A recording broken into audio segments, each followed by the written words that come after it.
welcome back to the Piping Pastor. I again am your host, Bill Atkins.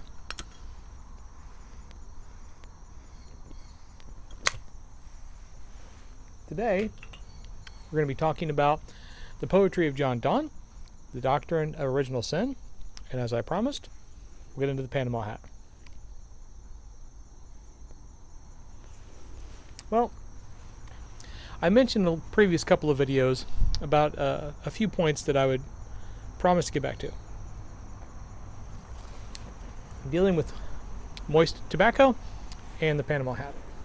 So, to start things off with, dealing with moist tobacco. At the time, I think I was smoking my Northwoods by J.B. Boswell's, and I was surprised at the moisture content. I packed my pipe and thought that it felt just about perfect when it came to the dryness, and then as I was smoking it, I found myself relighting 2 or 3 times.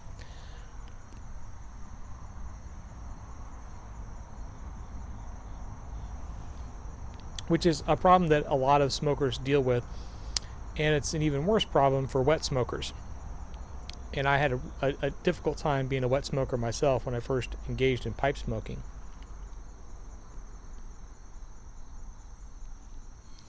Notably because my first pipe, as I shared earlier, is the bent neck calabash style from Peterson. So with regards to tobacco that has a high moisture content, today I chose the most moist tobacco in my current rotation, which is Plum Pudding Reserve.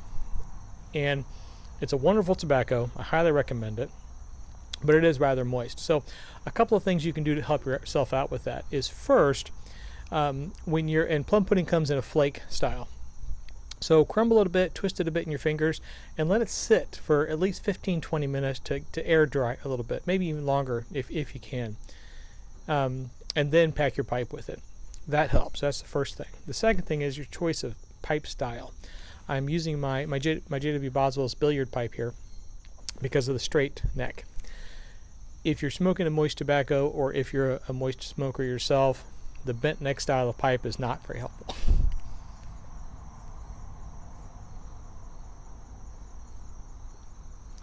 Lovely tobacco. But as you can see, I haven't had to relight yet. Of course, now I will, since I mentioned that.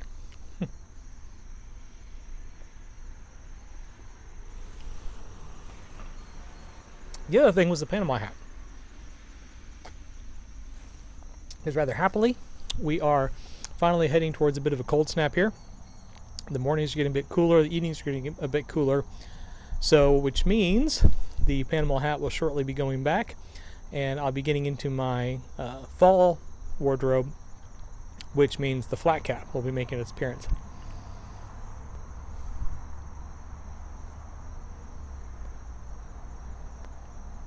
So before that happens, brief discussion of the Panama hat. First of all, it's not from Panama. It's referred to as the Panama hat because the workers on the Panama Canal wore these hats while they were digging the tunnels and so forth. But these workers were from Ecuador, which is where the Panama hat is actually from.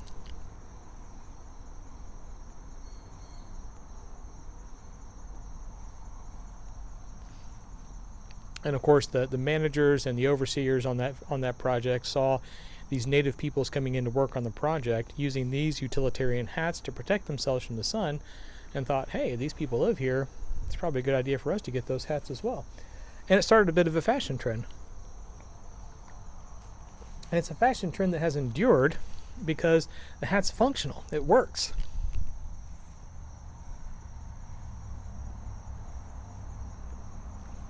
So it's not only looks nice, it's a functional piece of fashion wear. So something I highly encourage you, if you don't have a Panama hat yet, for your summer wardrobe, then to pick one up. First of all, it's functional, but it's difficult to dress fashionably in the summertime, whether you're talking about a linen suit or whether you're talking about just a polo shirt and some nice khaki shorts and boat shoes. To wear a baseball cap with that, it just dresses everything down a little bit. So you don't need to wear something really high-end, or I shouldn't say high-end, multi-layered during the summertime to look nice. You can look nice in casual attire if you top it off with a bit of an accessory that looks nice. Now,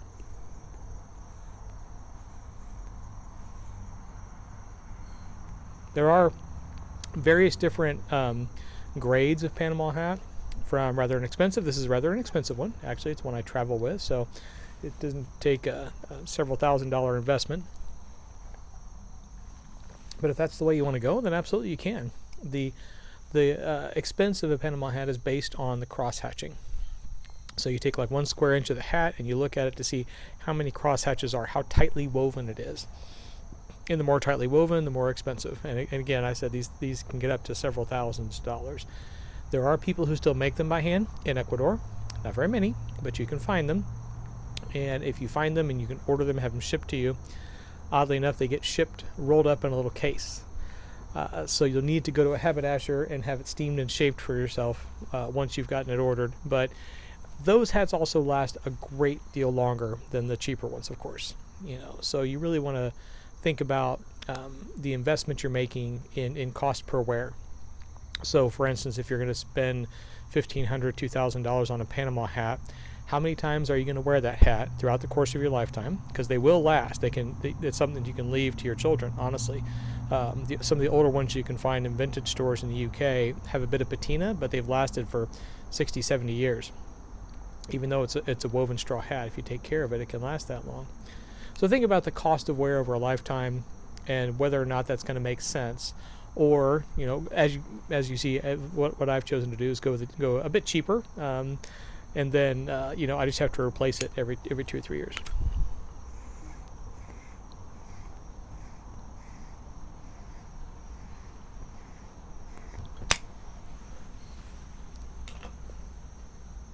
Well, as I said, it's gone down a bit. And I recently replaced the wick on my lighter. I went a bit high on it too. So that covers our wee little fashion discussion for today. And today I'm wearing my casual ascot. And we'll get into a discussion of ascots, I think, in video, I want to say 4. I think 4 or 5. I have slotted to discuss casual ascots. Because they're great cravat to wear. And we'll discuss terminology, cravat, ascot, casual ascot, formal ascot, and what all that stuff means coming up in the next couple of videos. But today, as I indicated earlier, I want to talk about the poetry of John Donne. Now,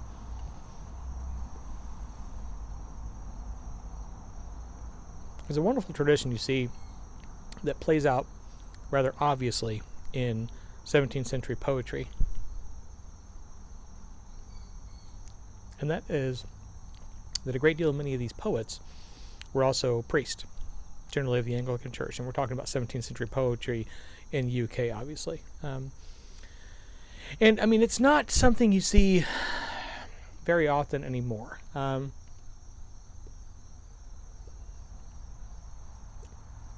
Notable contemporary exceptions, of course, would be Malcolm Guite, who is brilliant. I love his stuff.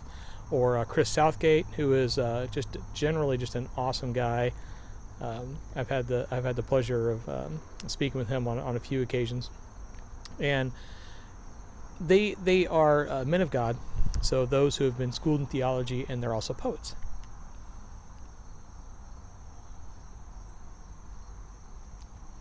And there's good reason for that. And I wrote about this in my blog post, so I won't belabor the point. But there's a wonderful marriage of poetry and the Bible.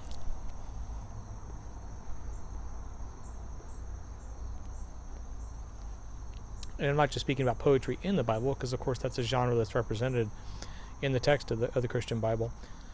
I'm talking about writers and poets who expressed themes that are seen in biblical texts and in theology.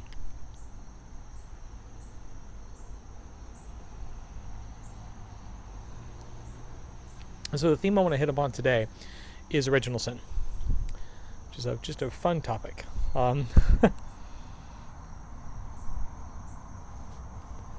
We owe a great deal of what we think about with regards to original sin to Augustine. Now, there, of course, is the the Augustine-Pelagian conflict.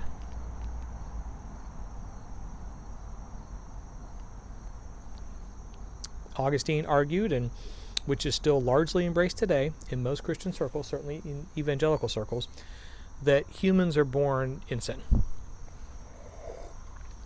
That it goes back to Adam, and it's often referred to as our Adamic nature, the fact that we are born with this flaw, right? That God initially created us as good as the rest of creation was, and then sin crept in the garden. And we'll get into Genesis 1 and 2 at some point, talking about the literal interpretation of Genesis versus the poetic interpretation. But Augustine took that and basically established this theology, or this doctrine of original sin that still is seen and talked about today. Pelagius took a different view.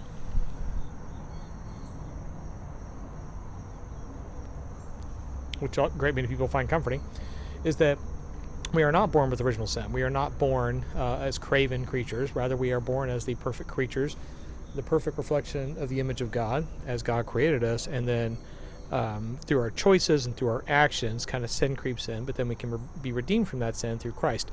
Now, of course, Pelagius and Augustine both believed in the redemptive nature of Christ's sacrifice on the cross.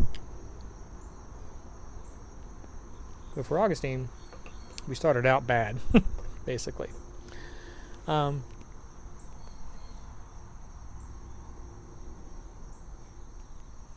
this is where Christianity differs from a lot of other religio-philosophic traditions.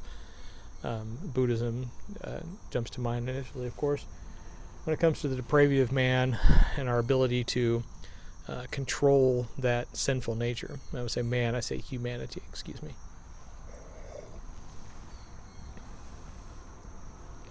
And I've seen this theme play out in the poetry of John Donne.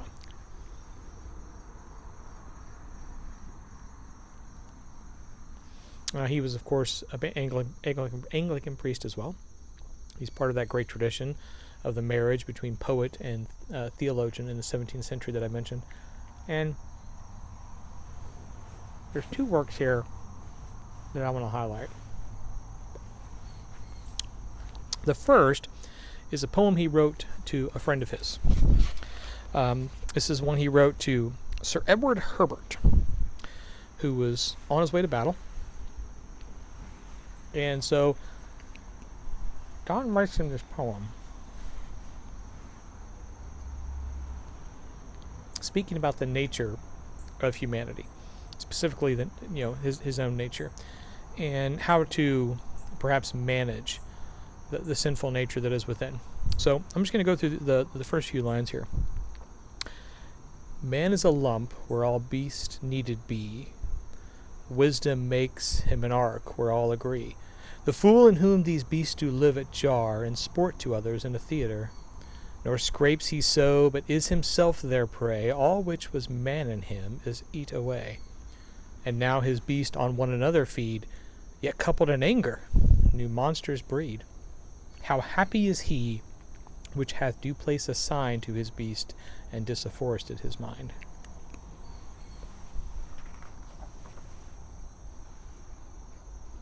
So basically, he's talking about the kind of sinful nature within, whether you want to discuss that as the darker aspects of our id or shadow, depending on Jungian, Freudian, whichever way you fall there. He's talking about the sinful nature of humanity. And he's saying that, that they eat away at us. They eat away at what is our higher reason. Our higher reason, which is what separates us from the rest of the animals in creation. And that these monsters even feed on each other, but in the end, they just create new monsters. And we have to constantly manage them. And the only person who is at peace is someone who employs their higher reason to control these beasts within, right? Disafforested his mind, to take control of what is in there, basically. So you have this sinful nature inside, you have these beasts within you, but you can manage it yourself. That's the way to peace.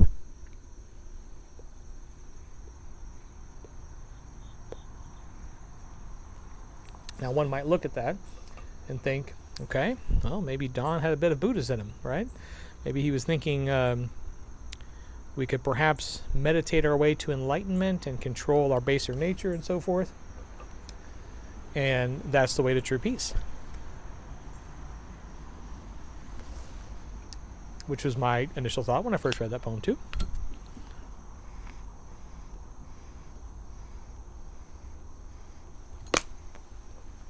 I need to trim that wick.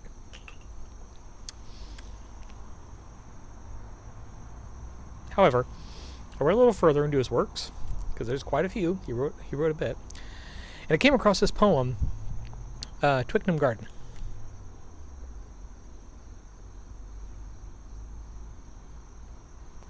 I want to read you the first few lines here.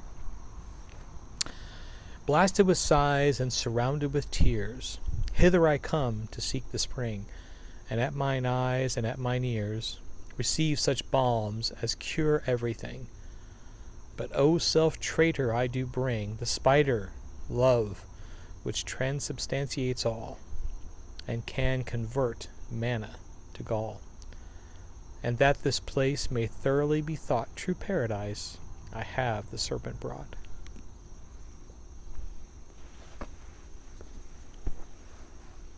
So we go from him discussing how we need to control our baser natures with our higher reasoning, to this poem where he describes the paradise of nature and how nature in its pure beauty has the balms that can cure everything, but he brings the spider. He brings his own sinful nature and disrupts nature and poisons it. So he starts with this view of, the perfect garden, right? Us reconciled with the natural world as was meant to be from the start of creation. And how that reconciliation is spoiled by what we bring to it.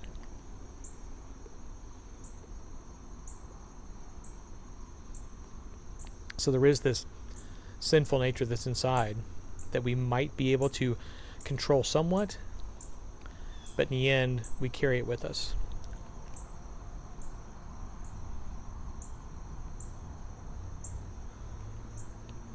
And it's something that we can't overcome ourselves, which then begs the question, well, how can it be overcome? Of course, it can only be overcome through the cross, through the blood of Christ.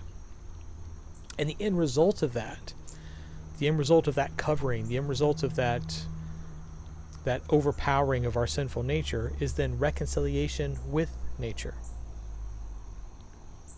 Once the sinful nature inside, the spider that we bring, the poison that we bring into, is taken care of by the sacrifice of Christ, then we are able to fully receive the balms and the cures of everything.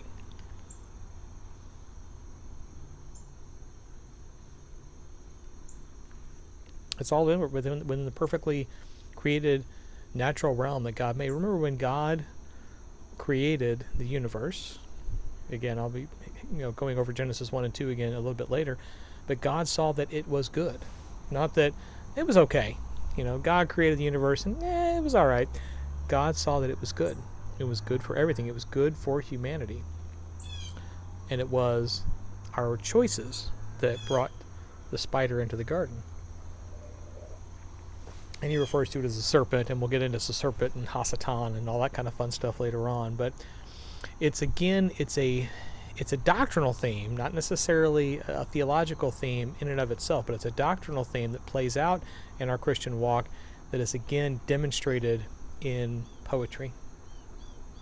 So while we may, have differing views of this and that and the other thing and so on and so forth, there's still this playing out of our need to understand doctrinal, theological, and sacred truths taken in through the verse of poets.